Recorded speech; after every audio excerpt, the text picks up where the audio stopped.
I fully agree that there are these problems, that there are these dangers, that a citizenry that doesn't understand its security services, that doesn't understand its armed forces and their role, can misrepresent, misunderstand what it is there for, and perhaps make the wrong policy decisions, give the wrong policy advice, and indeed it's possible that there may have been errors made.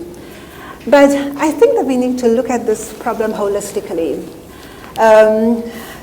You, in introducing me, very generically described my background.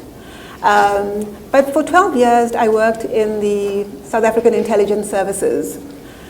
And what we had were these similar debates.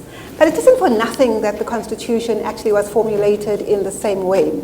And I say that because today, what we have is a situation where the very problems that the General alludes to as nuisances actually have literally blown up in our faces.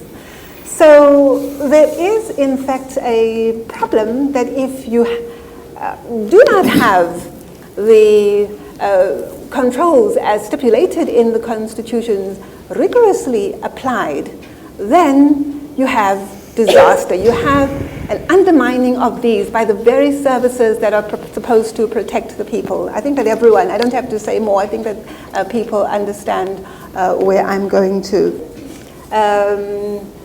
Civil education, and understanding, which I'm not sure we are promoting in our schools, in our institutions.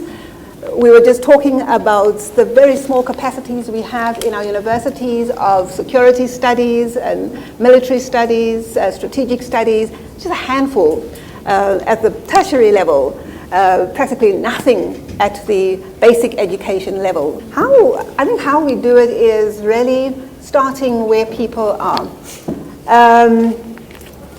Quite frankly, I don't know that our problems are as serious in the military as they are in other sectors of the security services.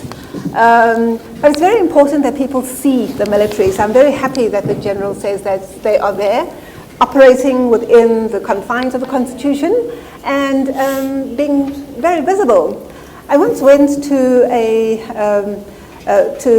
peace academy in Rwanda, and it was situated up in Musanza, very close to the border of the DRC, very strategically located, because that's where, I suppose, some kind of protection is needed, or whatever the Rwandans felt they needed to do there. But what was interesting was that they were there among the people, so the people saw them in the furthest reaches of the country. I am sure that it is something that strategic defense planners are thinking about all the time. So to be visible, to be seen, to be actively recruiting in a way that replenishes as the generals and others become older. You're getting a crop of people who understand the military. And indeed, in our schools, I'm not saying militarize our education, but certainly give our people and our young people a sense of what all these bodies, Parliament, the executive, the municipalities, the military, the police, etc. are about. I do not think that we have the resources right now to have a reintroduction of military conscription. I think there's been an ongoing debate about a national service of some sort. Other countries do this to good effect. Whether we can, I think it's probably going to be a stretching of the fiscus. I know that people in the military very often raise this.